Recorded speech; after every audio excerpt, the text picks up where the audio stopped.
আমাদের জামাত ইসলামীর ভারপ্রাপ্ত সেক্রেটারি জেনারেল ছিলেন। উনি বাংলাদেশে ঢাকা মহানগরীতে কর্পোরেশনের প্রায় 2বার নির্বাচন করেছেন।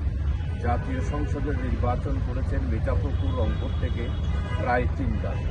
এই রকম এখন জাতীয় নেতা 1971 সালের ভূমিকা নিয়ে অতীত স্বৈরাচার ফ্যাসিস্ট শেখ হাসিনা একটি মিথ্যা মামলা জড়িয়ে তাকে শাস্তি দিয়েছে। আমরা সবাই আশা করেছিলাম গত 6 মাসের আলহামদুলিল্লাহ অন্তর্বর্তী গভর্নমেন্ট সব মিথ্যা মামলায় যারা বন্দী ছিল তাদেরকে আলহামদুলিল্লাহ মুক্তি দিয়েছে। আমি আন্তরিকভাবে ধন্যবাদ জানাই ইন্টারিয়াম গভর্নমেন্টকে। কিন্তু দুঃখের বিষয় আমাদের এটিএম আজহার সাহেবের এখনও মুক্তি মেলে নাই। আজকে সেই জন্য জামাত প্রথম ইন্টারিয়াম গভর্নমেন্টে এই প্রথম একটা রাজনৈতিক কর্মসূচি দিয়েছে, যেটা এটিএম আজহারুল ইসলামের মুক্তির দাবিতে বাংলাদেশের প্রত্যেকটা বিভাগীয় শহর, গুরুত্বপূর্ণ জেলাসমূহে সমাবেশ এবং বিক্ষোভ মিছিল। এটা আমাদের রাজনৈতিক অধিকার, গঠনতান্ত্রিক সাংবিধানিক অধিকার। সেই অনুসারে আজকে আমরা সমাবেশ করছি।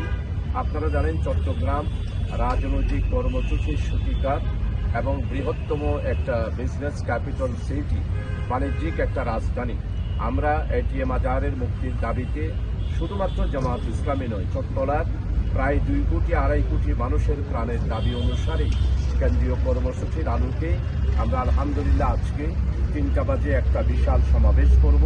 এটা জনসভা নয়, সমাবেশ। জনসভা হলে তো এখানে একটা প্লাবন সৃষ্টি হয়ে যেত, যেমন তফসির মাহফিল হয়েছিল। আমরা শুধুমাত্র একটা সমাবেশ করব, সেখানে সরকারের কাছে, বিশ্ব বিবেকের কাছে আন্তর্জাতিকভাবে আমরা আমাদের দাবিটা উত্থাপন করব। এরপর একটি বিক্ষোভ মিছিল করব।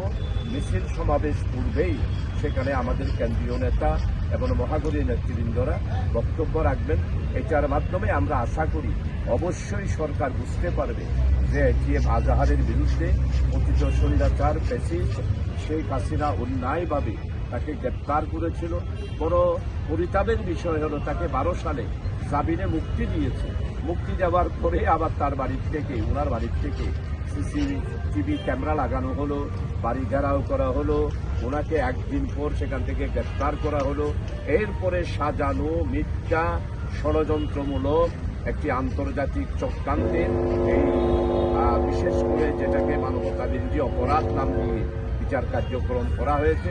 এটা সম্পূর্ণ বিশ্ববিবেক জানে এটা একটা প্রতারণামূলক এবং এটা একটা ফরমাইশের বিচার। এই বিচারে ওনাকে সাজা দেওয়া হয়েছে।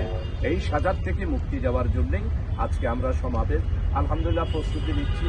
আমাদের প্রশাসনের সাথে বৈঠক গতকাল হয়েছে, সিভিল আর পুলিশ এবং তাদের সবার সাথে আমরা বৈঠক করেছি। আলহামদুলিল্লাহ আজকে আমরা আশা করছি, যদিও বা সমাবেশ নাম দিয়েছি, আমার মনে হয় এটা একটা জনসমুদ্রে রূপান্তরিত হবে। আমরা সেই অনুসারে আল্লাহর উপর ভরসা করে এই কাজটা করি। আমার সাথে অ্যাসিস্ট্যান্ট সেক্রেটারি বিশিষ্ট সাংবাদিক মাহমুদুল্লাহ ভাই আছেন, সাংগঠনিক সেক্রেটারি জনাব শামসুজ্জামান হেলালি ভাই আছেন, কর্মপরিষদ সদস্য ফখরুজ্জামান সিরাজি ভাই আছেন, আমাদের কোতোয়ালি থানার সম্মানিত আমির জনাব আমির হোসেন ভাই আছেন, আমাদের কর্মপরিষদ সদস্য অফিস সেক্রেটারি আমাদের হামেদ হাসান ইলাহি আছে, আমার সাথে ইকবাল শরীফ বারবার কাউন্সিল নির্বাচনরা সবাই আমরা সকালে আজকে এখানে একটু আরও অন্যান্য নেতৃবৃন্দরা আছে, আমাদের ভাইয়েরা আছে, আমরা সবাই এসেছি প্রস্তুতি রাখার জন্য। আপনারা সবাই দেশবাসী দোয়া করবেন। আপনারা 3টার আগেই এই সমাবেশে দলে দলে যোগদান করার আমি সর্বস্তরের এই দেশের আমার মানবতা আর পক্ষের মানুষ যারা আছে তাদের সবাইকে মিছিলে এখানে যোগদান করে বিক্ষোভ মিছিলকে একটি জনসমুদ্রে রূপান্তরিত করার আহ্বান করছি। আপনাদের সবাইকে আন্তরিক ধন্যবাদ।